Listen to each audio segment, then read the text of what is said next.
ஒரு பிரதமர் பதவியில் சங்கி யாராவது ஒரு சாதாரணமாக உள்ள ஆளுங்க இந்த விவாதங்களில் வாய்க்கு வந்ததெல்லாம் பேசுவாங்க, நம்ம பார்த்துருக்குறோம். ஒரு கான்ஸ்டியூஷனல் போஸ்ட்டில் இருக்கக்கூடிய ஒரு நபர் ஒரு நாளாந்தர அரசியல்வாதியை விட கேவலமாக கீழே இறங்கி பொய்களை, கர்நாடகா தேர்தலுக்கு 4 நாள் முன்னால் இவர் தான் சித்தராமையா தான் முஸ்லீமுக்கு இடஒதுக்கீடு இப்படி கொடுக்குறாரு பண்ணியிருக்காரு, பிசி இடஒதுக்கீடை பிடுங்கி உங்களுக்கு கொடுக்க போகிறாருன்னு சொல்கிறாரு. அது முழு பொய். 30 ஆண்டுகளாக அந்த சிஸ்டம் அங்கே அமலில் இருக்குது. அதுக்கு அவங்க தேவகவுடா இவங்க ஆட்சியில் இருந்தபோது என்பதெல்லாம் வெளியே வந்துருச்சு. 15% முஸ்லீம்களுக்கு மத சிறுபான்மையினர் கொடுக்க போகிறாங்க, தலித்துகளுடைய இடஒதுக்கீட்டை பிடுங்கி, இது பேசியிருக்கிறாங்க. ராஜஸ்தானில் பன்ஸ்வாரா என்ற தொகுதி, அங்கே 70% பேர் ஆதிவாசிகள், பழங்குடி மக்கள். அங்கே பாரதிய பழங்குடியினர் கட்சி இன்னொரு கட்சி இருக்குது, அது காங்கிரஸ் கட்சி அதனை ஆதரிக்கிறது. அங்கே போயிட்டு உங்களுடைய இடஒதுக்கீடை எல்லாம் பிடுங்கி முஸ்லீம் கொடுக்க போகிறாங்க.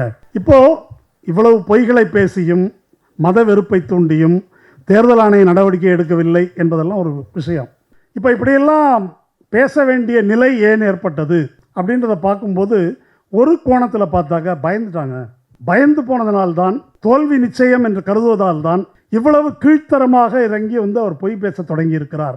இந்த ராம் மந்திர், அது எல்லாரும் சொல்கிறாங்க, அது பெரிய ஃப்ளாப். அது ராமர் கோயில், அதுக்கு ஏதோ கண்ணாடியை வச்சு லைட் அடித்து அதுக்கு ஏதோ ஒரு சீன்லாம் போட்டு அதை மோடி உட்காந்து பார்க்குறாராம். அதுக்கு ஒரு டிவி இவ்வளவு கேவலமாக போவாங்கல்ல, அதை அவர் பார்க்குறாரு அப்படின்னு சொல்லிவிட்டு அப்படியே அவர் காலுக்கு கேமரா வருது, செருப்பை கழட்டி போட்டு பார்க்குறாரு அப்படின்னு சொல்லி அதை காட்டுறாங்க. இப்படி என்னெல்லாம் பில்டப் கொடுத்தும் அது எடுபடலை. அந்த அருண் கோவில்னு ஒரு நடிகர், அவர் 80களில் ராமானந்த் சாகருடைய ராமாயணம் தூர்தர்ஷனில் வந்தது. அப்போ ராமன் அவர், இப்போ அவர் 60+. இப்போ இந்த ராமர் ஒர்க் ஆகலை, இந்த கோயில் ராமர் ஒர்க் ஆகலைன்னு அந்த ராமரை கொண்டா அப்படின்னு அந்த ஆளை கொண்டாண்டாங்க. அந்த ஆளை கொண்டாந்து வண்டியில் ஏற்றி மீரட்டில் நிற்க வச்சுருக்குறாங்க. மீரட்டில் அவர் போனால் அவரை ராமர்னு ஒத்துக்க மாட்டேன்றாங்க மக்கள். அப்போ அந்த ஆள் என்ன செய்கிறாராம், அந்த ராமர் இருக்கார்ல தூர்தர்ஷன் ராமர், அந்த ஃபோட்டோவை கையில் பிடிச்சிட்டு இந்த ராமர் தான் நான் அப்படின்னு பேசி ஓட்டு கேட்குறாரு. இப்படி ஒரு கேவலமான, அதாவது ராமனை நம்ம ஊரில் இந்த ராமனை அனுமாரும் தெலுங்கில் படிப்பிச்சே எடுப்பாங்க, பார்த்துருக்குறோம் சென்னையில். ராமனை இவ்வளவு கேவலமாக பண்ணது யார், எந்த திராவிட இயக்கமும் யார் சிந்தித்தாலும் பண்ண முடியாது என்ற அளவுக்கு கேவலப்படுத்துகிறார்கள். அந்த மாதிரி ஒரு நிலை. காங்கிரஸினுடைய வாக்குறுதிக்கு ஒரு நல்ல உதாரணம், ராஜீவ் சர்தேசாய் கர்நாடகா தேர்தலுக்கு முன்னால் அங்கே போய் பேருந்தில் ஏறி கேட்குறாரு, உங்களுக்கு மோடியோட கேரண்டி தெரியுமா? தெரியும். நியாய் தெரியுமா? உங்களுக்கு தெரியாது. அப்போ ஊடகங்கள் அவ்வளோதான் சொல்லியிருக்கு. அவர் என்ன சொல்கிறாருனாக்கா, அந்த பெண்கள் உட்காந்துருக்கிற பேருந்து கட்டணம் இல்லா பேருந்து, அதில் தான் அவங்க போகிறாங்க. ஆனால் காங்கிரஸினுடைய நியாய் என்று சொல்லக்கூடிய அந்த திட்டம் தெரியல, மோடியுடைய கேரண்டி என்பது தெரிந்திருக்கிறது. காரணம் ஊடகங்கள். அப்போது இதை இப்போ காங்கிரஸ் மேனிஃபெஸ்டோவை பிரபலமாக்குற பொறுப்பையே மோடி தான் ஏற்றுக்கொண்டிருக்கிறார். இப்போ காங்கிரஸ்காரங்க பண்ணதை காட்டிலும் மோடி பேச பேச தான் அப்படியா அதில் என்ன இருக்குது அப்படின்னு பார்க்க வேண்டிய ஆர்வம் அவர்களுக்கு வந்திருக்கிறது. இடஒதுக்கீடு எதிர்ப்பு, மக்கள் நலத்திட்ட எதிர்ப்பு, இந்த மாதிரி விஷயங்கள் விவாதம் இங்கே நம்ம தமிழ்நாட்டிலே வரும்போது கூட நாம் ஒரு மக்கள் மத்தியிலேயே அது ஒரு தற்காப்பு நிலையில் போய் இடஒதுக்கீடு ஏன் தேவை என்றால், ஏன் அவசியம் என்றால் என்று விளக்கம் சொல்லக்கூடிய நிலையில் இருக்கிறோம். அது திரும்ப திரும்ப ஒரு கில்ட் ட்ரிப்புக்குள்ளே தள்ளுறாங்க. ஏதோ ஒரு குற்ற உணர்ச்சியை, சலுகை பெற்றவர்கள் அப்படின்ற மாதிரி. இல்லை நாங்கள் அப்படி இல்லை என்று மக்கள் நலத்திட்டங்களுக்கு அதனுடைய நியாயத்தை விளக்க வேண்டிய நிலைக்கு நம்மை தள்ளுகிறார்கள். அதனால தான் கஸ்தூரி போன்றவர்கள் பேசும்போது ஒரு சமூக ரீதியான கோபம் வரல. அவங்களுக்கு இப்படி பேச பயம் இருக்கணும்ல, அடி விழுந்து அந்த மாதிரி ஒரு பயம், அந்த பயம் வரணும் கட்டாயமாக. நான் வன்முறைக்காக சொல்லலை நம்ம. அப்போது ஒரு பெரும்பான்மை மக்களை இப்படி கொச்சைப்படுத்தி பேசுவதற்கு அஞ்சுகின்ற நிலையில் அவர்கள் இல்லை என்பது, அவர்கள் எவ்வளவு இதாக இருக்கிறாங்கன்றதை காட்டிலும் ஒடுக்கப்பட்ட மக்களுடைய அரசியல் விழிப்புணர்வு என்ன நிலையில் இருக்கிறது என்பதோடு தொடர்புடையது என்று நம்ம பார்க்கணும். இன்ஹெரிட்டன்ஸ் டேக்ஸ் அப்படின்னு, இப்போ சொத்து உங்கள் வாரிசுக்கு போகுது அப்படின்னா, இறந்துடுறாரு அப்படின்னு சொன்னால் ஒவ்வொரு நாட்டிலையும் 50%, 45% அரசாங்கம் எடுத்துக்கொள்ளும். மிச்சத்தை தான் உரிய வாரிசுக்கு கொடுக்கும். இது ஆகப்பெரிய ஆக தீவிரமான முதலாளித்துவ நாடுகளில் இருக்கிற ஒரு கொள்கை. அப்போ இந்த மாதிரி கொள்கைகளையும் கூட நாம் பரிசீலிக்க வேண்டும் அப்படின்னு சாம்பிட்ரோட பேசியிருக்கார். காங்கிரஸ் கட்சி அதை செய்யணும்னு பேசலை, உடனே அதை மோடி பிடிச்சிக்கிட்டு இப்போ மட்டும் உங்களை கொள்ளையடிப்பதில்லை, செத்த பிறகும் காங்கிரஸ் உங்களை கொள்ளையடிக்கும். உங்களுக்கு 2 வீடு இருந்தால் ஒரு வீடை பிடிங்குவாங்க, தாலியை பிடிங்குவாங்க, நகையை பிடிங்குவாங்க, அதை எடுத்துக்குவாங்க, இதை எடுத்துக்குவாங்க. என்று மோடி வந்து பேசுகிறார். மோடி பேசுகிறது மட்டும் இல்லை, நான் எடுத்து பார்த்தேன், அத்தனை பத்திரிகைகளும் அநேகமாக மெஜாரிட்டி அப்படியே கொதிச்சு போய் எழுதுகிறாங்க. என்ன இதெல்லாம் பேச்சு, இது மாதிரிலாம் பேச முடியுமா, இதெல்லாம் அடுக்குமா என்று எல்லா பத்திரிகைகளும் அதை எழுதுகிறார்கள். வோடாஃபோன் ஐடியா 1.3 lakhs crores அவனுக்கு வந்து கடன். அந்த கடனை மீட்பதற்கு நட்டத்தில் இருந்த அந்த கம்பெனியின் 13,000 கோடி ரூபா இன்வெஸ்ட் பண்ணி பாதி ஷேரை வந்து கவர்மெண்ட் வாங்குது. அதுக்கு வந்து பணம் கொடுத்துருக்குறான். அப்போது இவன் வாங்கினது 200 கோடி 300 கோடி 400 கோடி, பெற்றது என்ன? வோடாஃபோன். ஏர்டெல் 5G இப்போ வந்து ராஜா வந்து ஏலம் விடலைன்னாங்க. இப்போ அட்மினிஸ்ட்ரேட்டிவ் ரூட்டில் 5G வந்து எலான் மஸ்க் கொடுத்துருக்குறாங்க, ஏர்டெல்லுக்கு கொடுத்துருக்குறாங்க, அமேசானுக்கு கொடுத்துருக்குறாங்க. கொடுத்துட்டு எத்தனை கோடி ரூபா கைமாறி இருக்குது, அவங்களுக்கு எவ்வளோ போயிருக்குது. அப்போ இதில் என்ன பிரச்சனை என்றால், இந்த ஊழலை பற்றி பேசும்போதெல்லாம் இதனால் ஆதாயம் அடைகின்ற ரூலிங் கிளாஸ் அவர்களை பற்றி நாம் எப்பொழுதும் பேசுவதில்லை, வாங்கினவங்களை பற்றி மட்டுமே பேசுறது. அப்படி பேசும்போது எல்லா ஊழலும் ஒன்று தான். இப்படி பேசிதானே இந்த சனியனை கொண்டு வந்து உட்கார வச்சுருக்கிறாங்க. இந்தியா அகேன்ஸ்ட் கரப்ஷன் ஒன்று ஆரம்பிச்சு, இப்போ ஆரம்பித்தவர்கள் யார்? கேஜ்ரிவால் உள்ளே இருக்கார், யோகேந்திர யாதவும் பிரசாந்த் பூஷனும் இவர் கூட நடந்துட்டுருக்கிறாங்க. இப்போ ராகுல் காந்தி கூட நடந்துட்டுருக்கிறாங்க. அண்ணா சாரே கேஜ்ரிவால் உள்ளே இருக்க வேண்டிய ஆள் தான் சொல்லிட்டாரு, முடிஞ்சு போச்சு. எண்ட் ஆஃப் த ஷோ என்று ஒரு கேள்விக்குறி போட்டிருக்கிறோம்.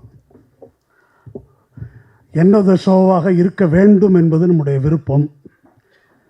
இருக்குமா என்பது தெரியவில்லை. இருக்கும் என்று நம்புகிறோம். அதை சாதிப்பதற்கு பணியாற்ற வேண்டும் என்ற நோக்கத்தில் இந்த கூட்டம் ஏற்பாடு செய்துள்ளோம். இந்த நிகழ்ச்சிக்கு தீஸ்தா சேத்தல்வாத் பங்கேற்பது பொருத்தமாக இருக்கும் என்ற முறையில் தான் அவரை இந்த கூட்டத்துக்கு அழைத்திருக்கிறோம். 2002 குஜராத் இனப்படுகொலை நடந்து முடிந்த நேரத்தில் 2003 மக்கள் கலை இலக்கிய கழகத்தின் சார்பில் தஞ்சையிலே ஒரு மாநாடு நடத்தினோம். அப்போ ஜெயலலிதா ஆட்சி தான். அந்த மாநாட்டின் பெயர் பார்ப்பன பயங்கரவாத எதிர்ப்பு மாநாடு. 2 நாள் மாநாடு. அதில் தோழர் தீஸ்தா சேத்தல்வாத் பங்கேற்றார். அஸ்கர் அலி இன்ஜினியருடைய மகன் இர்ஃபான் இன்ஜினியர், ஆனந்த் தெல்துண்டே, தோ பரமசிவம், பெரியார்தாசன், இன்னும் பலர் பங்கேற்றார்கள். குஜராத் இனப்படுகொலையிலே பாதிக்கப்பட்ட மக்களுக்கு நீதி பெறுவதற்காக அப்போது முதலே தோழர் தீஸ்தா போராடத் தொடங்கியிருந்தார். அந்த அடிப்படையில் அங்கிருந்து நேருரை தருவதற்காக பாதிக்கப்பட்ட இஸ்லாமிய மக்களை அழைத்து வந்திருந்தோம். அவங்க வந்து இந்த கூட்டத்தில் பேசிய ஒரு வார்த்தை வந்து ரொம்ப நெகிழ்ச்சியை ஏற்படுத்தியது. கலவரத்தில் ஈடுபட்டவர்கள், தாக்கியவர்கள், கொள்ளையடித்தவர்கள் எல்லாம் முகம் தெரியாதவர்கள் அல்ல, எங்கள் தெருவை சேர்ந்தவர்கள், அக்கம்பக்கத்து வீட்டுக்காரர்கள். அந்த மாநிலத்தில் யாருடைய ஆதரவும் இல்லாமல் நிராதரவாக இனி யாருடைய ஆதரவும் இல்லை என்று நாங்கள் கருதினோம். இங்கே இத்தனை 1000 பேர் கூடியிருப்பதை தமிழ்நாட்டில் பார்க்கும்போது எங்களுக்கு நம்பிக்கை வருகிறது என்று சொன்னார்கள். அந்த மாநாட்டிலே அந்த இனப்படுகொலை முடிந்த பிறகு அன்றைக்கு பிஜேபி ஒரு டேர்ம் வந்து அறிமுகப்படுத்தினாங்க, குஜராத் இந்துத்துவத்தின் சோதனை சாலை. குஜராத் இந்துத்துவத்தின் சோதனை சாலை என்றால் தமிழகம் அதனுடைய கல்லறையாக இருக்கும் என்று அன்று அறிவித்தோம். அந்த இனப்படுகொலைக்கு காரணமான குற்றவாளிகள் ஓரளவிற்கேனும் சிலராவது தண்டிக்கப்பட்டிருக்கிறார்கள் என்று சொன்னால் அதற்கு அரசு காரணம் அல்ல, முழுக்க முழுக்க தோழர் தீஸ்தா சேத்தல்வாதினுடைய முயற்சி தான் காரணம். ஒரு கல்லில் நார் உரிப்பதுன்னு நம்ம வந்து கேள்விப்பட்டிருக்கிறோம். அது மாதிரி இந்த நீதிமன்றங்களில் நீதி வாங்கியிருக்காங்க சில பேர். அப்படி விடாப்பிடியாக நீதி வாங்குவதற்கு முயற்சி செய்த ஒரே காரணத்தினால் பல பேர் தண்டிக்கப்பட்டிருக்கிறார்கள். சஞ்சீவ் பட் இன்னும் சிறையில் இருக்கிறார். ஐஜி ஸ்ரீகுமார் பாதிக்கப்பட்டிருக்கிறார்.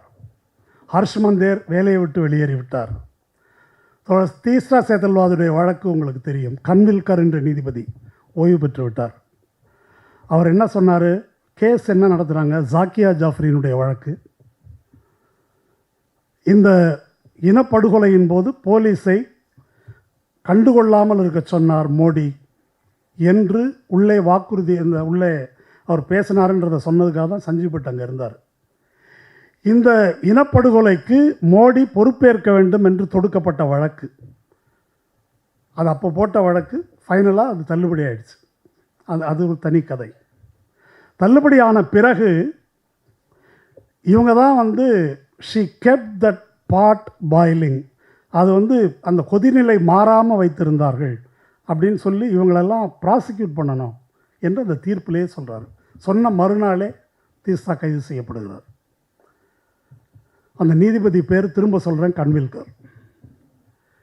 அதே நீதிபதி இந்த பிஎம்எல்ஏ என்று சொல்லக்கூடிய prevention of money laundering act, இடின்னு இன்றைக்கி சொல்கிறோமே, அவர்களுடைய கைதுக்கு ஆயுதமாக பயன்படக்கூடிய சட்டம், அந்த சட்டத்தில் மிக கொடூரமான அரசமைப்பு சட்டத்துக்கு எதிரான திருத்தங்களை எல்லாம் சட்டபூர்வமானது என்று தீர்ப்பளித்தவர் அதே கன்வில்கர் என்ற நீதிபதி. அது இன்னசென்ட் அன்டில் ப்ரூவ்டு கில்ட்டி என்பது தான் பொதுவான நீதி கோட்பாடு. இப்போ கில்ட்டி டில் ப்ரூவ்டு இன்னசென்ட். நேற்று கூட ஒரு கூட்டம் நடந்தது, ஜஸ்டிஸ் முரளிதரனை வச்சு என்ஆர் இளங்கோ அவங்க கூட்டம் நடத்தியிருக்கிறாங்க. இன்றைக்கி தானா, இன்னைக்கு காலையில். இப்போது கில்ட்டி டில் ப்ரூவ்டு இன்னசென்ட், அதுக்கு தான் செந்தில் பாலாஜி உள்ளே இருக்கார், இப்போது கேஜ்ரிவால் உள்ளே இருக்கார், எல்லாரும் உள்ளே இருக்கிறாங்க. இப்போ தீஸ்தா சேதல்வாதுக்கும் செந்தில் பாலாஜிக்கும் என்ன தொடர்பு? தீஸ்தா சேதல்வார் ஒரு ஆக்டிவிஸ்ட்டு, மோடியை தண்டிக்க முயற்சி பண்ணாங்க, அதனால் பழிவாங்கப்பட்டார்கள். இவர்களெல்லாம் அப்போ தனக்கு எதிராக யாரும் இருக்க முடியாது, எந்த தளத்திலும் இருக்க முடியாது என்ற அடிப்படையில் தான் ஃபாசிசம் இயங்குகிறது என்பதற்கு இது ஒரு சிறந்த எடுத்துக்காட்டு. இந்த மோடியின் முடிவு என்பது 400+ நாங்கள் வெல்லப்பட முடியாதவர் என்று சொன்னார்கள். ஆனால் அதெல்லாம் மாறி இப்போ வந்து ஒரு ஸ்டெப் பின்னால் போய் இந்த முதல் ஃபேஸ், ரெண்டாவது ஃபேஸ் எலெக்ஷன் முடிந்த பிறகு, குறிப்பாக முதல் ஃபேஸ் எலெக்ஷன் முடிந்த பிறகு அவருடைய பேச்சு வந்து மாறி இருப்பதை நாம் பார்க்கிறோம். 2 விதமாக மாறி இருக்கு. ஒன்று, என்னை யாரும் வெல்ல முடியாது, நான் வர்றதை தவிர வேறு வழி கிடையாது, நான் ஆட்சிக்கு வந்தால் அடுத்த 100 நாளைக்கு என்ன செய்யணும்னு ரிசர்வ் பேங்க்லேருந்து எல்லாரையும் கூப்பிட்டு, அதிகாரிகளெல்லாம் கூப்பிட்டு உத்தரவு போட்ட நபர், காங்கிரஸ் வெற்றி பெற்றால் உங்களுக்கு இப்படி ஆயிடும்னு பேச வேண்டிய நிலைமை வந்திருக்கிறது. இது வந்து ஒரு மாற்றம். காங்கிரஸ் வெற்றி பெற்றால் என்று மோடி தன்னுடைய வாயால் பேச வேண்டிய ஒரு மாற்றம் வந்திருக்குது. அது முதல் சுற்று தேர்தலில் அது தனக்கு சாதகமாக இருக்கும் என்று இவ்வளவு சுற்று தேர்தல்களை தேர்தல் ஆணையத்தை வைத்து ஏற்பாடு செய்தார். ஆனால் இந்த முதல் சுற்று என்பது தமிழ்நாடு உள்ளிட்ட இடங்கள் அவர்களுக்கு எதிர்மறையானது. இப்போ இது ஒரு பேண்ட்வேகன் எஃபெக்ட் மாதிரி, தமிழ்நாடு எப்படி போகுதோ அந்த திசையில் மற்ற இடங்கள் எல்லாம் போகும், முழுமையாக இல்லை என்றாலும் ஓரளவுக்கு ஏனும் போகும் என்ற ஒரு சூழ்நிலை உருவாகி இருப்பது அவர்களுக்கு பீதியை ஏற்படுத்தி இருக்கிறது. அதன் விளைவுதான் அபாண்டமான பொய்களை மோடி பேசுகிறார். தோழர் வாஞ்சிநாதன் இடஒதுக்கீடு பற்றி சொன்னார். கடந்த சில நாட்களாக நீங்கள் ஊடகங்களில் நடைபெறுகின்ற விவாதங்கள், பேச்சுகள்லாம் பார்க்கலாம். ஒரு பிரதமர் பதவியில் சங்கி யாராவது ஒரு சாதாரணமாக உள்ள ஆளுங்க இந்த விவாதங்களில் வாய்க்கு வந்ததெல்லாம் பேசுவாங்க, நம்ம பார்த்துருக்குறோம். ஒரு கான்ஸ்டியூஷனல் போஸ்ட்டில் இருக்கக்கூடிய ஒரு நபர் ஒரு நாளாந்தர அரசியல்வாதியை விட கேவலமாக கீழே இறங்கி பொய்களை, கர்நாடகா தேர்தலுக்கு 4 நாள் முன்னால் இவர் தான் சித்தராமையா தான் முஸ்லீமுக்கு இடஒதுக்கீடு இப்படி பண்ணியிருக்காரு, பிசி இடஒதுக்கீடை பிடுங்கி உங்களுக்கு கொடுக்க போகிறாருன்னு சொல்கிறாரு. அது முழு பொய். 30 ஆண்டுகளாக அந்த சிஸ்டம் அங்கே அமலில் இருக்குது. அதுக்கு வந்து அவங்க தேவகவுடா இவங்க ஆட்சியில் இருந்தபோது என்பதெல்லாம் வந்து வெளியே வந்துருச்சு. 15% முஸ்லீம்களுக்கு மத சிறுபான்மையினர் கொடுக்க போகிறாங்க, தலித்துகளுடைய இடஒதுக்கீட்டை பிடுங்கி, இது வந்து பேசியிருக்கிறாங்க. ராஜஸ்தானில் பன்ஸ்வாரா என்ற தொகுதி, அங்கே 70% பேர் ஆதிவாசிகள், பழங்குடி மக்கள். அங்கே பாரதிய பழங்குடியினர் கட்சி இன்னொரு கட்சி இருக்குது, அது காங்கிரஸ் கட்சி அதனை ஆதரிக்கிறது. அங்கே போயிட்டு உங்களுடைய இடஒதுக்கீடை எல்லாம் பிடுங்கி முஸ்லீம் கொடுக்க போகிறாங்க. இப்போது இவ்வளவு பொய்களை பேசியும் மத வெறுப்பை தூண்டியும் தேர்தல் ஆணைய நடவடிக்கை எடுக்கவில்லை என்பதெல்லாம் ஒரு விஷயம். இப்போ இப்படியெல்லாம் பேச வேண்டிய நிலை ஏன் ஏற்பட்டது அப்படின்றத பார்க்கும்போது ஒரு கோணத்தில் பார்த்தாக்க பயந்துட்டாங்க. பயந்து போனதனால்தான், தோல்வி நிச்சயம் என்று கருதுவதால் தான் இவ்வளவு கீழ்த்தரமாக இறங்கி வந்து அவர் பொய் பேச தொடங்கி இருக்கிறார் என்பது இதை பற்றிய ஒரு அண்டர்ஸ்டாண்டிங், ஒரு புரிதல். ஆனால் இந்த பயம் என்பது இப்போ பொய் பேசும்போது மட்டும்தான் நம்ம கண்டுபிடிக்கல. எப்போ எதிர்க்கட்சி தலைவர்களுக்கு எதிராக இடியை ஏவ தொடங்கினார்களோ, அவர்களை கைது செய்ய தொடங்கினார்களோ, எப்போ காங்கிரஸுடைய அக்கௌண்ட்டை முடக்கிறார்களோ, எப்போ ஹேமந்த் சோரனையும் கேஜ்ரிவாலையும் எந்த ஆதாரமும் இல்லாமல் உள்ளே வைக்கிறார்களோ, அப்போ எதிர்க்கட்சியை முற்றிலுமாக கைகால் வாயெல்லாம் கட்டி போட்டுவிட்டு சண்டையில் இறங்குகிறேன் என்ற நடவடிக்கைகளின் போதே மோடியின் அச்சம் தெரிந்து விட்டது. ஆனால் இந்த அச்சத்தை என்னுடைய கருத்தின்படி எப்படி பார்க்கணுன்னாக்கா, ஒரு ஒரு டாக்டிக்கல் ஒரு பின்வாங்குதல், விட்ராயல், டாக்டிக்கலாக இந்த மாதிரி விஷயங்கள் செய்வது.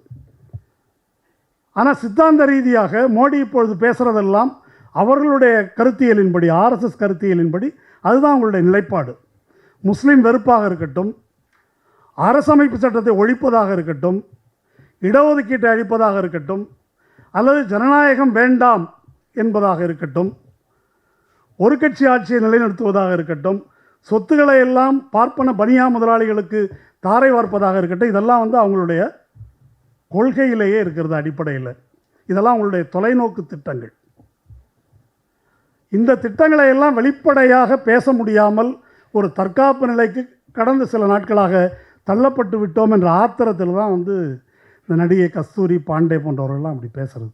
இப்போ அவ்வளோ திமிராக பேசுவது, அந்த ஆத்திரம், வன்மம், அதில் தான் அவங்க அப்படி பேசுகிறாங்க. ஒரு 400+ அப்படின்னு பேசின மோடியினுடைய உளவியல் தாக்குதலை முறியடிப்பதற்கு அவங்களுடைய பலவீனத்தை சுட்டி காட்டுவது நமக்கு முக்கியம். அதில் ஒன்றும் சந்தேகம் இல்லை.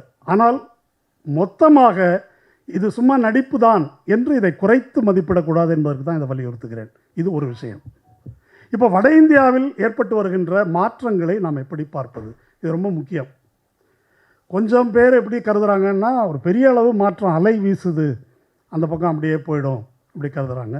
அல்லது பெசிமிஸ்டிக்காக அப்படியெல்லாம் ஒன்றும் ஆகிடாது என்று கருதுகிறார்கள்.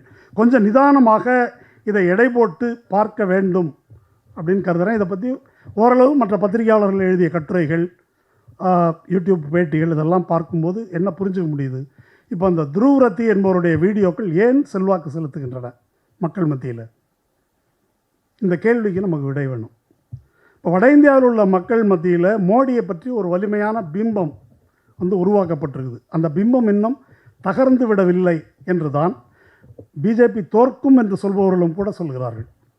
ஆனால் அவங்களுக்கு என்ன பிரச்சனை என்றால், விலைவாசி உயர்வு, வேலையில்லா திண்டாட்டம், அக்னிவீர் போன்ற திட்டங்கள், இது பலவிதமான விஷயங்கள் ஒரு இந்த மயக்கத்திலேயே, மோடி மயக்கத்திலேருந்து அவங்கள ரிலீஸ் பண்ணுது. அல்லது உள்ளூர் பிரச்சனைகள், உள்ளூர் நாடாளுமன்ற உறுப்பினர் மீது அவர்களுக்கு இருக்கின்ற அதிருப்தி, இதெல்லாம் அப்படி ஏற்படுத்துது. இன்னொரு புறம் இந்த 400+ என்பது அரசமைப்பு சட்டத்தை திருத்தத்தான், இடஒதுக்கீடு ஒழிக்கப்பட்டு விடும் என்ற பிரச்சாரம் பிற்படுத்தப்பட்ட தாழ்த்தப்பட்ட மக்களிடம் ஏற்படுத்தி இருக்கின்ற தாக்கம், அவங்களுக்கு ஏற்பட்டிருக்கின்ற அச்சம், அது ஒரு தாக்கத்தை ஏற்படுத்துது. இது எல்லாம் போக இந்த 10 ஆண்டு காலத்தில் இவையெல்லாம் தொகுத்து என்ன விளைவை ஏற்படுத்தி இருக்குது அப்படின்னு நம்ம பார்த்தா, ஒன்று கவனிச்சிருக்கலாம் நீங்கள் எல்லாம், போலிங் பர்சன்டேஜ் ரொம்ப கீழே விழுந்திருக்குது வட இந்தியாவில். ஒரு விதமான அசதி மக்கள்கிட்ட வந்திருக்கிறதா தெரியுது. ஒரு டயர்ட்னஸ், ஒரு அலை எதிர்ப்பு, கலகம் என்பதை விட ஒரு விதமான களைப்பும் சலிப்பும் வந்திருக்குது. இந்த போலிங் குறைந்திருப்பது அவர்களுக்கு பெரிய அடி, அதனால் தான் பயப்படுகிறார்கள் என்றுதான் பல வல்லுநர்களும் இதை குறிப்பிடுகிறார்கள். ஓட்டு குறையுது குறையலை அப்படின்றதை தாண்டி நாம் எதை கவனம் செலுத்த வேண்டியிருக்கிறது என்றால், ஒரு களைப்பும் அவநம்பிக்கையும் ஏற்பட்டிருக்கிறதை தவிர அதற்கு எதிரான ஒரு மனநிலை வந்துவிட்டது என்ற முடிவுக்கு நாம் வர முடியவில்லை. ஏன்னா இன்னமும் கூட என்ன சொல்கிறாங்க, நம்ம ஊரில் விலையில்லா அரிசியோ இல்லை மற்ற நலத்திட்டங்களோ ரொம்ப நாளாக இருக்குது. அங்கே இந்த 5 கிலோன்றதே இப்போ ஒரு பெரிய விஷயம். அல்லது கிராமப்புறங்களில் வீடு கட்டுவதற்கு கொடுத்துருக்கிறது ஒரு பெரிய விஷயம். இது மாதிரி விஷயங்கள் இதை லாபார்த்தின்னு அவங்க சொல்கிறாங்க. லாபார்த்தின்னா பெனிஃபிஷியரி. அதை இப்போது ஒரு டிஜிட்டல் இது வந்துட்டதுனால இந்த பரம ஏழைகள் என்று கருதப்படக்கூடிய அத்தனை பேரையும் அவங்க தனிப்பட்ட முறையில் தொடர்பில் வச்சுக்கிட்டு, இது மோடி கொடுத்தது அதை நம்பக்கூடிய அந்த ஒரு நிலையில் தான் அவங்க இருக்கிறாங்க. இதெல்லாம் கலந்த ஒரு சூழல் தான் அங்கே இருப்பதாக நாம் பார்க்க முடிகிறது. இப்படி சொல்லலாம், வாழ்க்கையினுடைய கசப்பான அனுபவங்கள் அதில் வந்து மோடி பிரமையின் மீது ஒரு ஃபட்டிக் அசதியை உருவாக்கி இருக்கிறது என்ற அளவுக்கு தான் இதை மதிப்பிட முடியும் அப்படின்னு நான் கருதுகிறேன். முஸ்லீம் எதிர்ப்பு பிரச்சாரம் இப்போ இவங்க பண்ணுறாங்கன்னாக்கா அது ஏன் எடுபடவில்லை, ஏன் எடுபடலைன்னாக்கா முஸ்லீம்கள் வந்து ஒரு பரிதாபத்துக்குரிய நிலைக்கு வந்துட்டாங்க. இந்த லிஞ்சிங் தாக்குதல்களாக இருக்கட்டும், புல்டோசரை விட்டு அடிக்கிறதா இருக்கட்டும், அவர்கள் லவ் ஜிஹாத், இன்னும் பலவிதமாக அவர்களுக்கு எதிராக தொடுக்கப்படுகின்ற தாக்குதல்கள், அதுக்கு ஒன்றும் அவங்க எதிர்வினையாற்றும் நிலையிலெல்லாம் இல்லை. அப்போ முஸ்லீம் பிடுங்கிடுவான், அப்படி பண்ணுவான் இப்படி பண்ணுவான்னா அதை நம்புவதற்கு கூட புறவயமாக ஒரு சூழல் இருக்கணும்.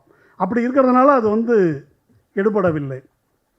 அதே மாதிரி காங்கிரஸ் வந்து பிடுங்கி கொடுத்துருவான்றது ரொம்ப ஓவராக தெரியுது, நம்ப முடியாததாக இருக்குது.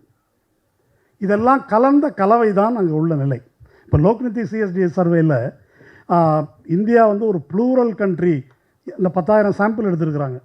அதுதான் வந்து மக்கள் பெரும்பாலான நாடுகள் பன்முகத்தன்மை வாய்ந்த நாடு என்று தான் சர்வேயில் சொல்கிறாங்க. ஆனால் அந்த பன்முகத்தன்மை என்பது வட இந்தியாவை பொறுத்த வரைக்கும் சமத்துவத்தின் அடிப்படையில் வந்த புரிதல் அல்ல. அது ஒரு ஹிந்து மேலாண்மையை ஏற்றுக்கொண்ட பன்முகத்தன்மை அப்படி சொல்லலாம்.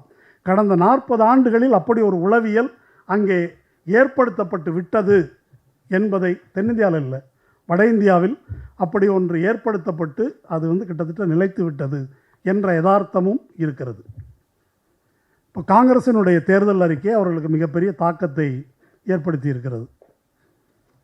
அவங்க நினச்ச மாதிரி முக்கியமானது சொல்ல விட்டுட்டேன், இந்த ராம் மந்திர், அது எல்லாரும் சொல்கிறாங்க அது பெரிய ஃப்ளாப். அது ராமர் கோயில், அதுக்கு வந்து ஏதோ கண்ணாடியை வச்சு லைட் அடித்து அதுக்கு ஏதோ ஒரு சீன்லாம் போட்டு அதை மோடி வந்து உட்காந்து பார்க்குறாராம். அதுக்கு ஒரு டிவி இவ்வளவு கேவலமாக போவான்ல, அதை அவர் பார்க்குறாரு அப்படின்னு சொல்லிவிட்டு அப்படியே அவர் காலுக்கு கேமரா வருது, செருப்பை கழட்டி போட்டு பார்க்குறாரு என்ன அப்படின்னு சொல்லி அதை காட்டுறாங்க. இப்படி என்னெல்லாம் பில்டப் கொடுத்தும் அது எடுபடலை. அந்த அருண் கோவில்னு ஒரு நடிகர், அவர் வந்து 80களில் ராமானந்த் சாகருடைய ராமாயணம் வந்து தூர்தர்ஷனில் வந்தது. அப்போ ராமன் அவர், இப்போ அவர் வந்து 60+ என்ன. இப்போ இந்த ராமர் ஒர்க் ஆகலை, இந்த கோயில் ராமர் ஒர்க் ஆகலைன்னு அந்த ராமரை கொண்டா அப்படின்னு அந்த ஆளை கொண்டாண்டாங்க. அந்த ஆளை கொண்டாந்து வண்டியில் ஏற்றி மீரட்டில் நிற்க வச்சுருக்குறாங்க. மீரட்டில் அவர் போனால் அவரை ராமர்னு ஒத்துக்க மாட்டேன்றாங்க மக்கள். அப்போ அந்த ஆள் என்ன செய்கிறாராம், அந்த ராமர் இருக்கார்ல தூர்தர்ஷன் ராமர், அந்த ஃபோட்டோவை கையில் பிடிச்சிட்டு இந்த ராமர் தான் நான் அப்படின்னு பேசி ஓட்டு கேட்குறார். இப்படி ஒரு கேவலமான, அதாவது ராமனை நம்ம ஊரில் வந்து இந்த ராமனை அனுமாரும் தெலுங்கில் படிப்பிச்சே எடுப்பாங்க, பார்த்துருக்குறோம் சென்னையில். ராமனை இவ்வளவு கேவலமாக பண்ணது யார், எந்த திராவிட இயக்கமும் யார் சிந்தித்தாலும் பண்ண முடியாதுன்ற அளவுக்கு கேவலப்படுத்துகிறார்கள். அந்த மாதிரி ஒரு நிலை, அப்படி ஒரு நிலை அங்கே ஏற்பட்டிருக்கிறது. அப்போது இந்த பேக்ரவுண்டில் தான் காங்கிரஸினுடைய வாக்குறுதி என்பது வருகிறது. காங்கிரஸினுடைய வாக்குறுதிக்கு ஒரு நல்ல உதாரணம், ராஜீவ் சர்தேசாய் வந்து கர்நாடகா தேர்தலுக்கு முன்னால் அங்கே போய் பேருந்தில் ஏறி கேட்குறாரு, உங்களுக்கு மோடியோட கேரண்டி தெரியுமா? தெரியும். நியாய் தெரியுமா? உங்களுக்கு தெரியாது. அப்போ ஊடகங்கள் அவ்வளோதான் சொல்லியிருக்கு. அவர் என்ன சொல்கிறாருனாக்கா, அந்த பெண்கள் உட்காந்துருக்கிற பேருந்து வந்து கட்டணம் இல்லா பேருந்து, அதில் தான் அவங்க போகிறாங்க. ஆனால் காங்கிரஸினுடைய நியாய் என்று சொல்லக்கூடிய அந்த திட்டம் தெரியல, மோடியுடைய கேரண்டி என்பது தெரிந்திருக்கிறது. காரணம் ஊடகங்கள். அப்போது இதை இப்போ காங்கிரஸ் மேனிஃபெஸ்டோவை வந்து பிரபலமாக்குற பொறுப்பையே மோடி தான் ஏற்றுக்கொண்டிருக்கிறார். இப்போது காங்கிரஸ்காரங்க பண்ணதை காட்டிலும் மோடி பேச பேச தான் அப்படியா அதில் என்ன இருக்குது அப்படின்னு பார்க்க வேண்டிய ஆர்வம் அவர்களுக்கு வந்திருக்கிறது. அதில் உள்ள விவரங்களுக்குள்ளே நான் போகலை நேரம் கருதி. இப்போ வேலைவாய்ப்பு, 100 நாள் வேலை, இடஒதுக்கீட்டில் இருக்கிற சீலிங்கை நீக்குவது, இடபிள்யூஎஸ் என்பது அனைவருக்கும் என்று கொண்டு வருவது, பெண்களுக்கான நிதி ஒதுக்கீடு, வேலையற்ற இளைஞர்களுக்கு உதவித்தொகை மற்றும் வேலைவாய்ப்பை தருகின்ற தொழில்கள் அதை துவங்கும் பட்சத்தில் அவர்களுக்கான மானியம், இப்படிப்பட்ட திட்டங்கள்லாம் அறிவிக்கப்பட்டிருக்குது. இதை வந்து பொதுவாக மக்கள் வரவேற்கிறார்கள். ஆனால் இதை எப்படி புரிந்து கொள்ளுகிறார்கள்? இப்போ நீங்கள் ஒரு டேர்ம் பாருங்களேன், மோடிக்கு கேரண்டி, இது வந்து நியாய். இந்த 2 சொல்லுக்கும் நிறைய வித்தியாசம் இருக்குது. மோடியினுடைய உத்தரவாதம். அது ஒரு கட்சிங்க. பிஜேபி மேனிஃபெஸ்டோன்னு அதுக்கு பேர் கிடையாது. அதுக்கு பேர் வந்து மோடிக்கு அவ்வளோ ஒரு மானங்கட்ட கட்சியாக அது ஒரு கட்சியாக இருக்கிறதுக்கான அருகதையே இழந்துருச்சு. அப்படி மோடிக்கு கேரண்டி அப்படின்னு போட்டிருக்கிறாங்க. சரி, நியாய் என்பது என்ன? அந்த டேர்மை பாருங்கள். நியாயம் என்பதில் ரைட், உரிமை என்ற சொல்லின் பொருள் அதுக்குள்ளே உறைந்திருக்கிறது. நியாயம் என்பதில் இது கேரண்டி என்பது அவர் வழங்குறாரு, நீங்கள் வாங்கிக்கிறீங்க, கொடுக்குறேன்னு உத்தரவாதம் கொடுக்குறாரு. இப்போ மக்கள் என்ன மனநிலையில் இருக்காங்க? அவங்க அப்படி சொல்கிறது இருக்கட்டும், மக்கள் என்ன மனநிலையில் இருக்கிறார்கள்? மக்கள் வந்து இது நம்முடைய உரிமை என்று கருதுகின்ற நிலையில் இருக்கிறார்களா என்றால் இல்லை என்பது ஒரு கசப்பான உண்மை. இப்போ நம்ம தமிழ்நாட்டு உதாரணத்தை எடுத்துக்கோமே. முதல்ல இந்த திட்டங்களுக்கெல்லாம் இலவசம் என்ற சொல் வந்து புழக்கத்தில் இருந்தது. அப்புறம் விலையில்லா என்ற சொல் வந்தது. இப்போ உரிமை தொகைன்றது வந்துருக்குது. இது வந்து மாறி வருது. இது வந்து ஒரு விதமான டெமோக்ரட்டைசேஷன், இந்த சொற்கள் மாறுவது. அப்போ இனி பழைய சொல்ல இலவசம் என்பதை நாம் வந்து பயன்படுத்த மாட்டோம்.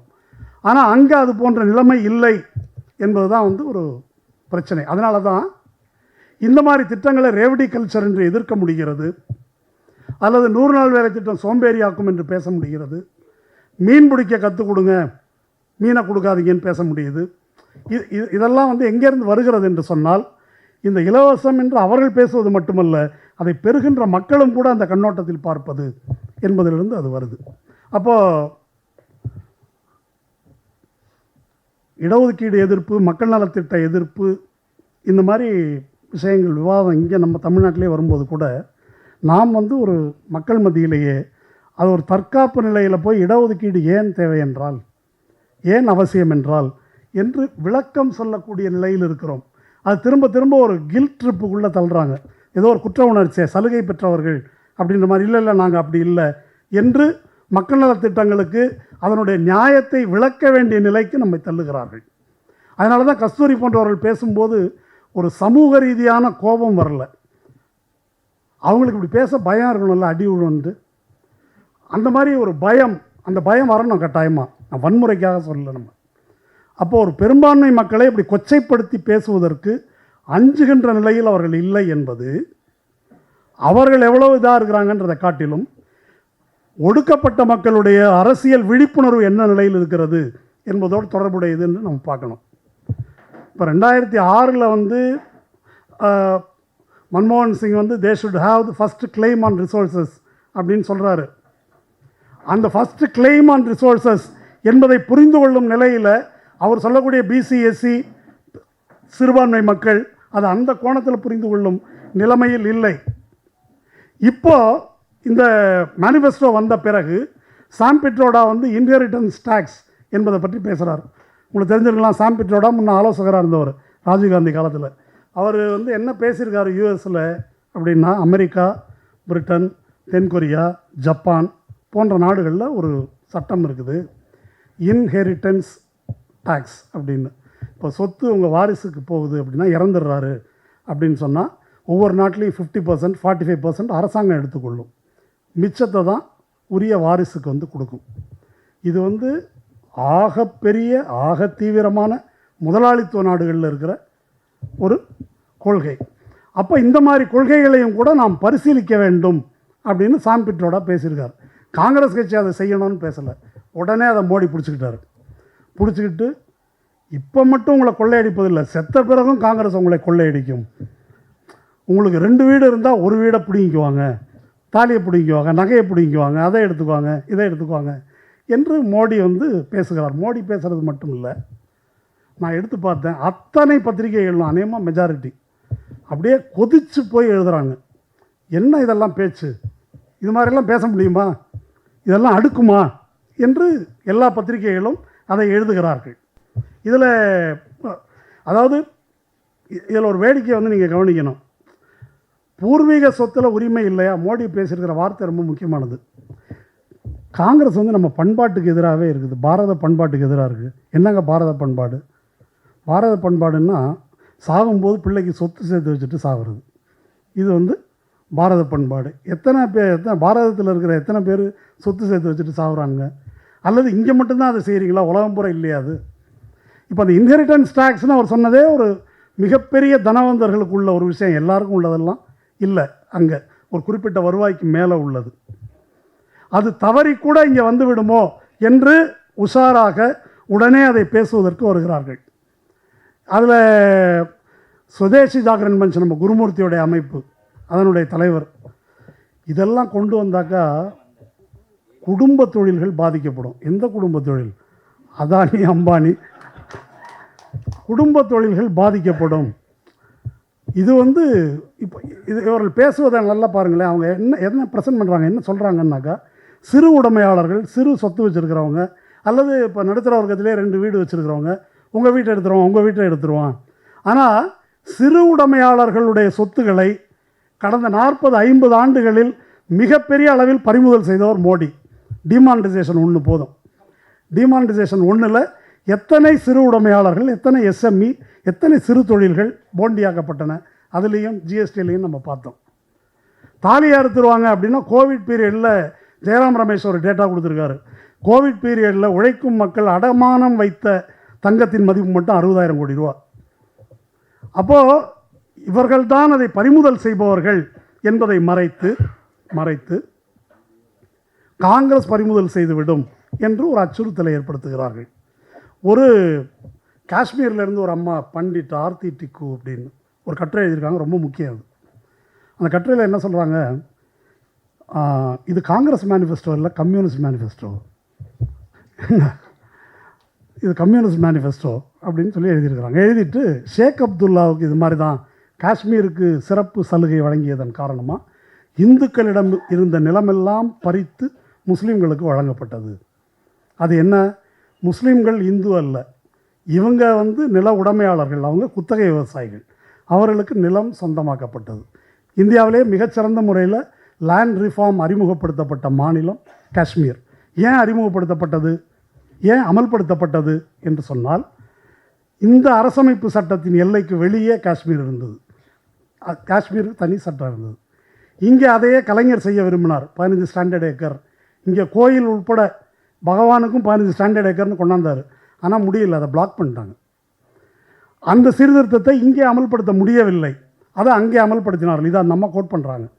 அதை கோட் பண்ணிவிட்டு 3 பேரை மிகப்பெரிய வில்லன்னு சொல்கிறாங்க. ஒன்று ஜீன் ட்ரெஸ், இன்னொருத்தர் இந்த தாமஸ் பிக்கெட்டி, அப்புறம் 3வது ஞாபகம் இல்லை சொல்கிறேன். இந்த 3 பேரும் இவர்கள் இந்த வறுமைன்னு நம்ம நாட்டை இழிவுபடுத்துகிறார்கள். அந்த தாமஸ் பிக்கெட்டியினுடைய பில்லியனர் ராஜ் என்ற புத்தகத்தில் பிரிட்டிஷ் காலத்தில் இருந்த ஏற்றத்தாழ்வை விட மோடி காலத்தில் ஏற்றத்தாழ்வு அதிகமாகிவிட்டது என்று எழுதியிருக்கிறார்கள். அதை படிச்சுட்டு இவங்க மேனிஃபெஸ்டோ தயார் பண்ணியிருக்கிறாங்க அப்படின்னு சொல்லி அதை மிக கடுமையாக சாடுவதை நாம் பார்க்கிறோம். ஃபைனலாக இந்த பிரச்சனை வந்துட்டு இருந்தபோது தோழர் இந்திரகுமார் எனக்கு ஒரு இதை அனுப்பி வச்சார்.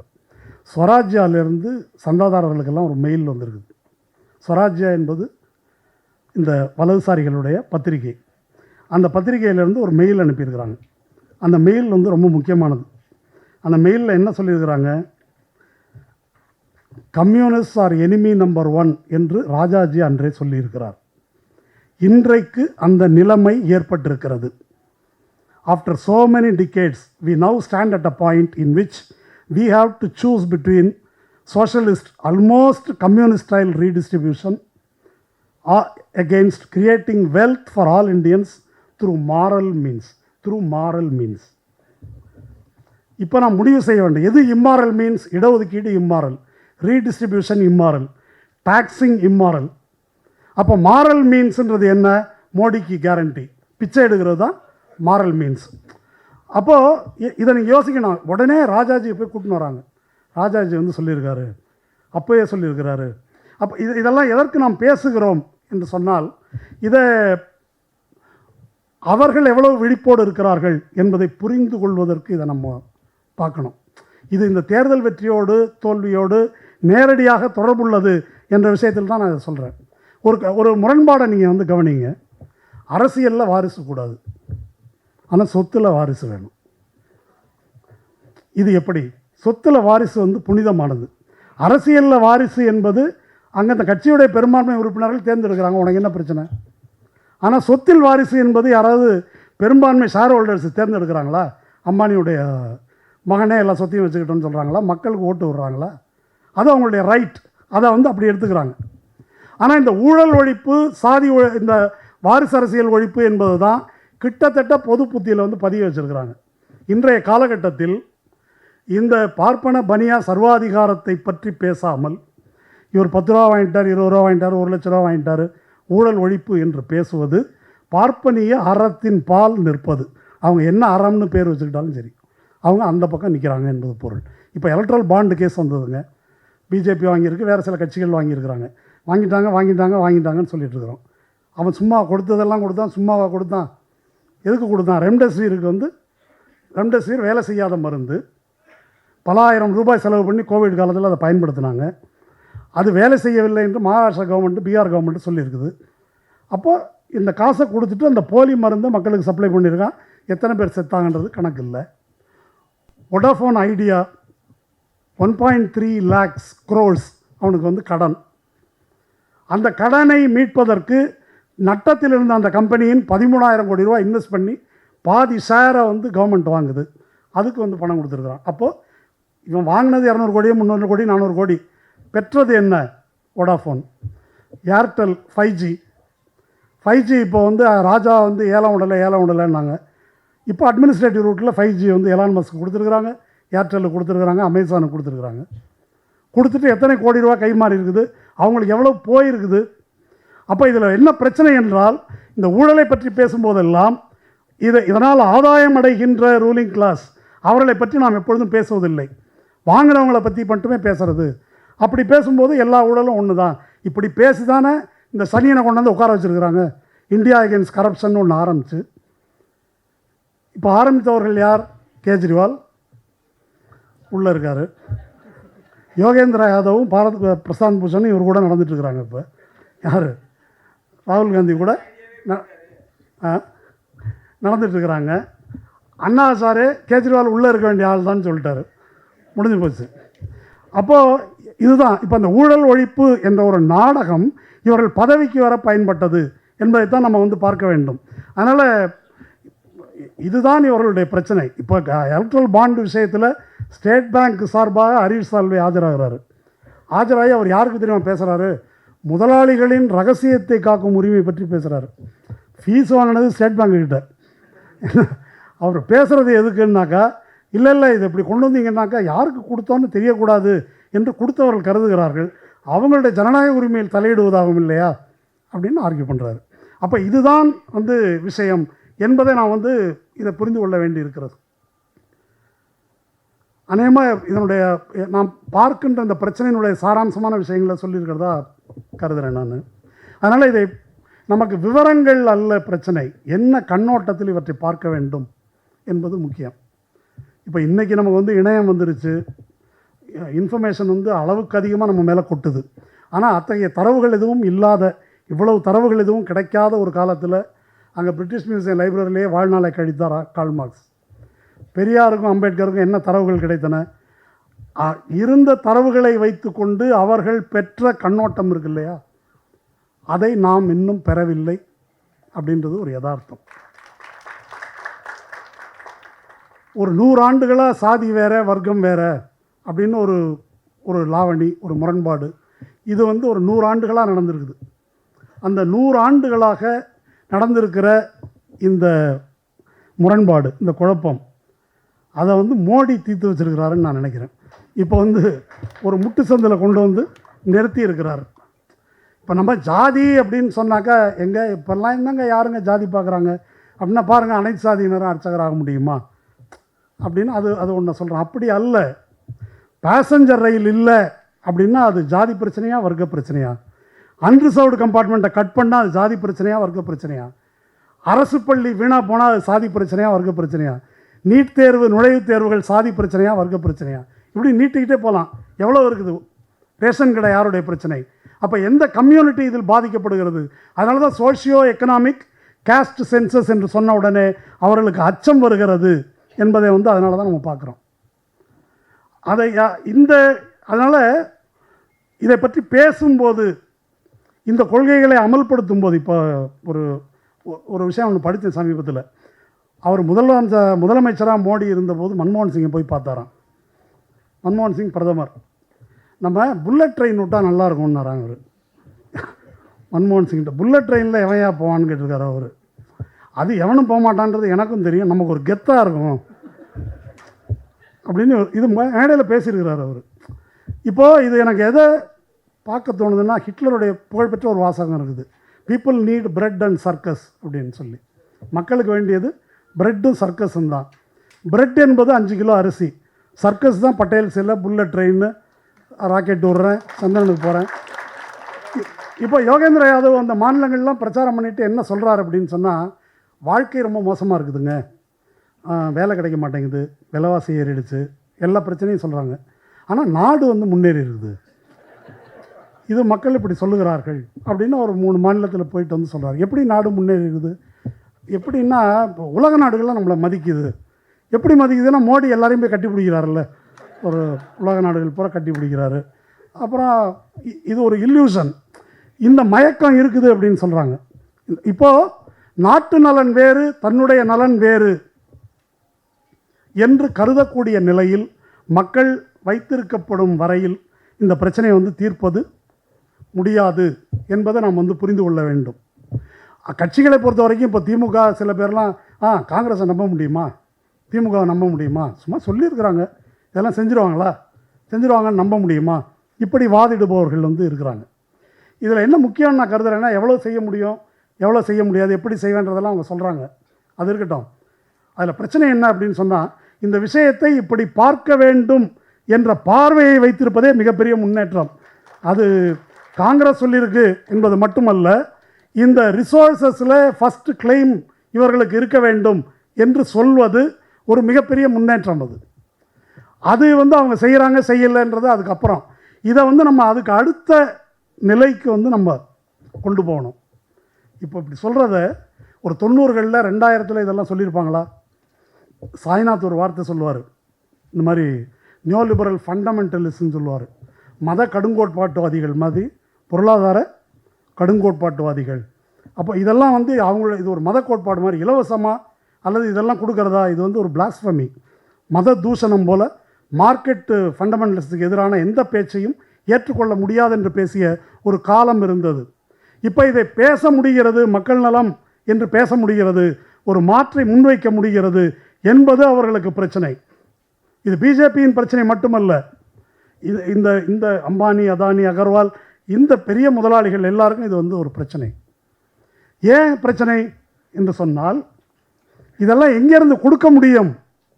அங்கேருந்து எடுக்காமல் எங்கேருந்து கொடுக்க முடியாது, வானத்திலேருந்து கொண்டு வர முடியாது, எடுத்து தான் கொடுக்க முடியும். வெல்த் டேக்ஸ் கார்ப்பரேட் டேக்ஸு 22% வந்துருக்குது, இன்கம் டேக்ஸ் கூடி இருக்குது. இந்த மோடி ஆட்சிக்கு வந்த பிறகு இன்டைரக்ட் டேக்ஸ் கூடி இருக்குது. இதுக்கு பொருள் என்ன? சாதாரண நடுத்தர வர்க்கம், சாதாரண மக்கள், அவர்கள் மீது வரிச்சுமை ஏற்றப்பட்டு பணக்கார வர்க்கம், கோடீஸ்வரர்கள், பில்லியனர்ஸுக்கு வரி குறைக்கப்பட்டிருக்குது என்பது தான். அப்போ இந்த மாதிரி ஒரு கருத்தை முன்வைக்கிறது என்ற அளவிலேயே இந்த காங்கிரஸ் மேனிஃபெஸ்டோ அல்லது திராவிட முன்னேற்ற கழகத்தின் மேனிஃபெஸ்டோ என்பது, அதற்கு மேலே நம்ம அதை எடுத்துகிட்டு போகணும். இப்போ அவர்கள் இடஒதுக்கீடு வரைக்கும் பேசலாம், நாம் சாதி ஒழிப்பு வரைக்கும் போகணும். அவங்க வெல்ஃபேர் ஸ்டேட் பேசுனா நம்ம சோசியலிசம் வரைக்கும் பேசலாம். அது நாம் பேச வேண்டும். இதை அவங்க ஏன் பேசலை? அவங்க செய்வாங்களா? இப்போ இந்த வாசலில் கண்ணகி சிலை இருக்குது, கண்ணகி பத்தினி தெய்வம் அப்படின்றது ஒரு பார்வை. அப்புறமா திராவிட இயக்கம் அதை என்ன செய்து, மன்னருக்கு எதிராக கலகக்குரல் எழுப்பிய ஒரு தமிழ் பெண் அப்படின்ற முறையில் அதை ப்ரெசென்ட் பண்ணுது. பெரியார் கற்பாவது வெங்காயமாவது, அது என்னது மதுரையை கொளுத்தும் போது பாப்பானோ பசுவும் தவிரன்னு சொல்லியிருக்குது, இதெல்லாம் என்ன அவர் கேட்குறாரு. அப்போது நாம் இதை புரிந்து கொள்ள வேண்டும். நாம் இதை அதை நம்ம பெரியார்கிட்டேருந்து புரிஞ்சுக்கலனாலும் ஆர்எஸ்எஸ்கிட்டேருந்து புரிஞ்சுக்கணும். ஏன்னா இந்த பாரதிய ஜனதா கட்சி என்பது தொடங்கும் போது ஜனதா கட்சியிலேருந்து உடஞ்சி தொடங்குறாங்க. அப்போ அவங்களுடைய கொள்கையின் பேர் என்ன தெரியுமா? காந்திய சோஷலிசம். காந்திக்கும் சோஷலிசத்துக்கும் சம்மந்தம் கிடையாது. காந்திக்கும் இவங்களுக்கும் உள்ள சம்பந்தம் கோட்சேக்கும் இவங்களுக்கும் உள்ள சம்பந்தம் தான். கொள்கைக்கு பேர் காந்திய சோஷலிசம். இப்போ எங்கே நிற்கிறோம்? அரசமைப்பு சட்டத்தை ஒழிக்கிறதில் நிற்கிறோம். இப்போ காந்திய சோஷலிசத்தில் தொடங்கி டைம் ஆயிடுச்சு. ஓகே, இந்த இடத்துக்கு வந்திருக்கிறார்கள். அதனால் இதில் வந்து ஒரு சினிக்கலாக கேள்வி எழுப்புவது என்பதை விடுத்து நேர்மறையில் இதை அணுக வேண்டும். இதை வந்து மோடி சொல்கிறாரு, இது வந்து அர்பன் நக்சல். யார்? காங்கிரஸ். அர்பன் நக்சல், மாவோயிஸ்ட்டு, இவங்க தான் க்ரீன் ஹண்ட் நடத்தி போட்டு தள்ளினாங்க எல்லாரையும். அவங்கள இதை வந்து சொல்கிறாங்க. அப்போ இதை வந்து நம்ம அன்றைக்கு இப்போ ப. சிதம்பரம் ஒரு பேட்டி கொடுத்துருக்காரு ராஜீவ் சர்தேசாய்க்கு. இந்த மாதிரி காங்கிரஸ் மேனிஃபெஸ்டோவை பற்றி ஏற்றத்தாழ்வு பெரிதும் அதிகரித்து விட்டது, அது என்ன இப்போ இந்த 10 வருஷத்தில் தான் அதிகரிச்சுதா அப்படின்னு கேட்குறாரு அவர். அதுக்கு அவர் இல்லை அப்படி சொல்லலை, நாங்கள் ஒரு 20-30 வருஷத்தில் அதிகரிச்சிருக்குது நியோலிபரல் பாலிசி வந்த பிறகு. 90களில் ப. சிதம்பரம் பேசியதெல்லாம் நீங்கள் எடுத்து பார்க்கலாம். அவர் வந்து அந்த நெல்லுக்கரை தண்ணீர் வாய்க்கால் வழியோடி புல்லுக்கும் அங்கே பொசியுமாம், வெயிட் பண்ணுங்கள் வரும், பணக்காரர்களுக்கு கிடச்சா கொஞ்சம் கொஞ்சமாக ட்ரிக்கிள் டவுன் எஃபெக்ட் கீழே வரும், நாங்கள் நினைத்தது போல் இப்போ வரவில்லை, ஏற்றத்தாழ்வு அதிகரிச்சிருக்குன்னு ப. சிதம்பரம் சொல்கிறார். அன்னைக்கு மன்மோகன் சிங் வந்து புதிய தாராளவாத கொள்கையின் தந்தை. அவர் வந்து first claim on resources should be with the backward cost, Dalits and minorities என்று பேச வேண்டிய ஒரு சூழல் வந்திருக்கிறது என்பதை நாம் புரிந்து கொள்ள வேண்டும். அதனால் இதெல்லாம் நம்ம பேசும்போது, இந்த வாக்குறுதிகளை பற்றி பேசும்போது பேரலாக ஒன்று பார்க்கணும். ஒரு 15 நாள் முன்னால் ஆனந்த நாகேஸ்வரன், சீஃப் எக்கனாமிக் அட்வைசர், அவருடைய ஸ்டேட்மெண்ட் ஒன்று வந்தது. அது பலரும் பேசியிருக்காங்க அதை பற்றி. மோடி 2 கோடி வேலைவாய்ப்பு தரேன் ஆண்டுக்கு, நிறைய கொடுக்கலன்னு ஒரு பக்கம் கேட்டுட்ருக்குறோம். அவர் என்ன பேசினார் அப்படின்னா, வேலைவாய்ப்பு வேலையின்மையெல்லாம் யாரும் ஒழிக்க முடியாது, சும்மா பேசுகிறது தான் அதெல்லாம். யார்? Chief economic adviser. அதெல்லாம் ஒழிக்க முடியாது. அதோடு நிறுத்தலை அவர். அதுக்கு மேலே ஒன்று சொல்கிறார், இந்த மாதிரி மக்கள் நலத்திட்டங்கள்ன்ற பேரில் கவர்ச்சி திட்டங்களை அமல்படுத்தினால் லேபர் மார்க்கெட் வந்து பாதிக்கப்படுது, அப்புறம் எப்படி வேலை கிடைக்கும்? லேபர் மார்க்கெட் பாதிக்கப்படுதுன்னா என்ன பொருள்? ரேஷன் அரிசி கிடைக்குது, சோத்துக்கு பிரச்சனை இல்லை, பொண்ணுக்கு படிக்கிறதுக்கு 1000 ரூபா கொடுக்குறாங்க, மகளிர் உதவித்தொகை கொடுக்குறாங்க, பஸ்ஸு ஃப்ரீ, இதெல்லாம் கொடுத்தீங்கன்னா சரி 500 ரூபா கொடுத்தா தான் வேலைக்கு வருவேன்றான். இதெல்லாம் இல்லாமல் பட்டினியில் இருந்தால் 200 ரூபாய்க்கு கூட வருவான், அப்போ வேலைவாய்ப்பு கிடைக்கும்ல என்பதைத்தான் ஆனந்த நாகேஸ்வரன் பேசுகிறார். இதுதான் பிஜேபியின் கொள்கை. இப்போ இந்த 2 எண்டு இருக்குது, இதை நாம் வந்து புரிந்து கொள்ள வேண்டிய அவசியம் இருக்கிறது. சுருங்க சொன்னால் 100 ஆண்டுகளாக நாம் போராடி எதையெல்லாம் பெற்றோமோ அதையெல்லாம் இழக்கின்ற நிலையில் இருக்கிறோம். இது வந்து ஒரு கவுண்டர் ரெவல்யூஷன் இப்போ நம்ம சந்தித்து கொண்டிருப்பது. ஆர்எஸ்எஸ் கான்ஸ்டியூஷன் பற்றி சொன்னதை அவர் சொன்னார். சமீபத்தில் ராமச்சந்திர குஹா கட்டுரையில் ஒன்று பார்த்தேன். அனைவருக்கும் வாக்குரிமை வந்தபோது அதை எதிர்த்து ஆர்கனைசர் எழுதியிருக்கு. ஆர்கனைசர் அதை சொல்லுது, இது மிகப்பெரிய தவறு என்பதை நேரு விரைவிலேயே புரிந்து கொள்வார், எல்லாருக்கும் வாக்குரிமை கொடுத்தது. அப்போ இன்றைக்கி வந்து மெஷின் இப்படி ஆகுத, அது உண்மையா பொய்யா? அல்லது சூரத்தில் தேர்தலே நடத்தலையே, அது ஹிந்துவில் தலையங்க எழுதியிருக்கிறாங்க. அதாவது சூரத்தில் எப்படி இருந்தாலும் பிஜேபி தான் ஜெயிக்க போகுது, ஆனால் எதிர்க்கட்சிகளே இருக்கக்கூடாது, எல்லாத்தையும் ஒழிச்சிடணும் என்று இந்த அரசு கருதுகிறது அப்படின்னு ஹிந்து தலையங்கம் வருது. ஜெயிக்கிற இடமா இருந்தாலும் சரி தேர்தலே நடத்தாமல் முடிக்கிறது. அப்போ எதிர்க்கட்சிகளே இருக்கக்கூடாது, அப்புறம் நம்ம வாக்கு எந்திரத்தை பற்றி என்ன கவலைப்படுறது? வாக்குரிமை என்பதே பிரச்சனைக்குரியது என்பதை தான் வந்து அவர்கள் பேசுகிறார்கள். இது இந்த மாதிரி ஒரு எண்டுக்கு நம்மளை கொண்டாந்து நிறுத்திட்டாங்க. இப்படி ஒரு எண்டுக்கு கொண்டாந்து, ஒரு எல்லைக்கு கொண்டு வந்து நிறுத்தும் போது தான் காங்கிரஸினுடைய இந்த மேனிஃபெஸ்டோன்றது வருது. அது தானாக அந்தரத்தில் வரல, நெட்டி கொண்டு வந்து தள்ளி கழுத்தை அப்படி பிடிச்சி நெரிக்கும் போது இப்போ இதைத்தான் பேச வேண்டும் இந்த பிஜேபிக்கு எதிராக. இத்தனை நாளாக காங்கிரஸ் தடுமாறியது, மிதவாத இந்துத்துவம் அப்படி பேசுனது இப்படி பேசுனது, இன்னமும் காங்கிரஸ் உள்ள இல்லை சாம் பித்ரோடா ஏன் இந்த நேரத்தில் இதை பேசி தொலைஞ்சார், இவர் என்னங்க ராகுல் காந்தி மார்க்சிஸ்ட் எக்கனாமிக்ஸ் மாதிரி பேசுகிறாரு, இதெல்லாம் உள்ளே பேசுகிறாங்க. இது மாதிரி உள்ளுக்குள்ளே அப்படி ஒரு குரூப் இருக்குது. ஆனால் இந்த நிலைமை எங்கேருந்து வந்தது, ஏன் அவர்கள் அதை பேசுகிறார்கள், யாருடைய நல்லெண்ணத்திலிருந்தும் இது வந்ததாக நம்ம கருதக்கூடாது. அப்போது இவர்களை வெல்வதற்கு நமக்கு இருக்கக்கூடிய வழி இது மட்டும்தான் என்பதிலிருந்து அவர்கள் இதை புரிந்து கொள்ளுகிறார்கள். புரிந்து கொண்டு தான் இந்த அறிக்கை வருகிறது என்பதை நாம் வந்து புரிந்து கொள்ள வேண்டும்.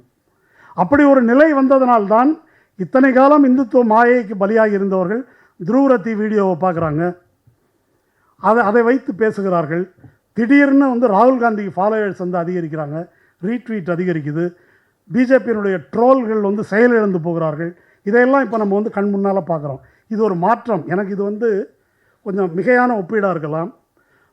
ஜான் ரீட் என்ற எழுத்தாளருடைய ரஷ்ய புரட்சி பற்றி ஒரு நூல் இருக்குது, 10 days that shook the world, உலகை குலுக்கிய 10 நாட்கள். அதில் அவர் ஒரு வரி எழுதுவார். அந்த 10 நாளில் அந்த புரட்சி நடக்குது. அந்த 10 நாளில் வந்து பலவிதமான கட்சிகள் ஒவ்வொருத்தரும் தங்களுடைய நிலைப்பாடை போஸ்டராக எழுதி ஓட்டுறாங்க, பேப்பராக விநியோகிக்கிறாங்க. இது எல்லாத்தையும் மக்கள் வாங்கி படிக்கிறார்கள். இத்தனை நூற்றாண்டுகளாக படிக்காமல் இருந்த ஒரு சமூகம் அத்தனையும் படித்து தீர்த்துவிட வேண்டும் என்ற வேகத்தில் அதை படிப்பது போல இருந்தது என்று அதை வந்து அவர் எழுதுகிறார். அன்னைக்கு அந்த தருணத்தை அடையாளம் காண முடிந்தவர் அந்த கட்சியிலே, கம்யூனிஸ்ட் கட்சியிலே லெனின் மட்டும்தான். மற்றவர்கள் இன்னும் நம்ம புரட்சிக்கு ரெடி இல்லைன்னு நினச்சாங்க. இதுதான் அதன் தருணம் என்று அவர் புரிந்து கொண்டார். இது நம்ம புரட்சியின் தருணத்திலலாம் இல்லை. ஆனால் கிட்டத்தட்ட ஒரு மாற்றம் என்பது கொஞ்சம் கொஞ்சமாக தான் வரும், ஒரு பரிணாம வளர்ச்சி போல வரும் என்று கருத வேண்டியதில்லை. குவாலிட்டேட்டிவாக ஒரு பெரிய ஜம்ப் வருவதற்கான வாய்ப்புகள் இருக்கிறது என்பதை நாம் புரிந்து கொள்ள வேண்டும். அதை வந்து சாதிக்க முடியும், சாதிக்க முடியாததும் அல்ல அது. அப்போது வட மாநிலங்களில் இப்போ வந்து வட மாநிலங்க மக்கள் அவங்களுடைய வாழ்க்கையிலிருந்து சில விஷயங்களை புரிந்து கொண்டிருக்கிறார்கள். அந்த மக்களுக்கு பாசிசத்தை இனம் காண்பதற்கு தமிழ்நாட்டிலிருந்து நாம் என்ன செய்ய முடியும், எப்படி சொல்ல முடியும் அப்படின்றத நம்ம பார்க்கணும். இது அவர்களுக்கு நாம் செய்யும் உதவி இல்லை, நமக்கு நாமே செய்து கொள்ளும் உதவி. இது நம்முடைய கடமை. நம்ம தேர்தல் முடிஞ்சிருச்சு என்பது அல்ல. தேர்தலில் வந்து மோடி தோற்கலாம், கூட்டணி ஆட்சி அமையலாம், அதுலேயும் பிரச்சனைகள் வரக்கூடும், இது மாதிரி எதுவும் நடக்கலாம். சில பேர் வந்து பேசுகிறாங்க, ஜெயிச்சிட்டா அப்புறம் அவ்வளோதான் முடிஞ்சு போச்சு, ஒருவேளை மோடி ஜெயித்து விட்டால் அப்புறம் உலகமே அஸ்தம், அப்படிலாம் கிடையாது. இது வந்து பல தேசிய இனங்கள் கொண்ட நாடு, பல மாநிலங்கள் உள்ள ஒரு நாடு. அவர்கள் வந்து அந்த மாதிரி ஒரு செல்வாக்கையெல்லாம் செலுத்தவில்லை, செலுத்த போவதும் இல்லை. அந்த மாதிரி சிந்தனை என்பது அடிப்படையிலேயே மிக தவறானது. இந்த இடத்துல அருந்ததி ராய் வந்திருந்த போது பேசிகிட்டு இருந்தாங்க. அவங்க இந்த கடைசியாக எழுதின ஒரு நாவல், டக்குன்னு பேர் ஞாபகம் இல்லை, அந்த நாவலை ஃபினிஷ் பண்ணுறதுக்காக அவங்க வந்து பிரிட்டனில் போய் தங்கியிருந்தாங்களாம். அப்போ அவருடைய நண்பர்கள், நீ திரும்ப இந்தியாவுக்கு போகாத, 2019 போனாக்கா ஆபத்து, இங்கேயே இருந்துருங்க அப்படின்னு அவங்களுக்கு அட்வைஸ் பண்ணாங்களாம். அப்படி ஒரு தடுமாற்றம் வந்தது. ஆனால் இது நான் பிறந்த மண், நல்லதோ கெட்டதோ இங்கே தான், என்னன்னு எதிர்கொண்டாக வேண்டும் என்று நான் திரும்பி வந்தேன் அப்படின்னு அவங்க சொன்னாங்க. அதுபோல் நாம் இங்கே தான் இருக்க போகிறோம், இதை எதிர்கொண்டு தான் ஆக வேண்டும். இப்போ இவிஎம்முக்கு இவ்வளோ மோசமான ஒரு தீர்ப்பு வந்திருக்குது. இவிஎம் எப்படி இருக்குது என்னன்றது நமக்கு தெரியாது, என்ன ரிசல்ட் வரப்போகுது தெரியாது. ஆனால் அது எது எப்படியாக இருந்தாலும் அதை நாம் எதிர்த்து போராடி நின்று தான் தீர வேண்டும். இந்த அவசர நிலை காலத்தில் ஜெயபிரகாஷ் நாராயண் சிறை குறிப்பில் ஒன்று சொல்லுவார், அதை மட்டும் குறிப்பிட்டு இந்த உரையை நிறைவு செய்கிறேன். ஃப்ரீ அண்ட் ஃபேர் எலெக்ஷன் நடக்காத போது ஜனநாயகத்துக்கு நாம் என்ன செய்வது? ஜனநாயகத்தை மீட்பதற்கு தேர்தல் மட்டும்தான் வழிமுறையாக இருக்க முடியுமா?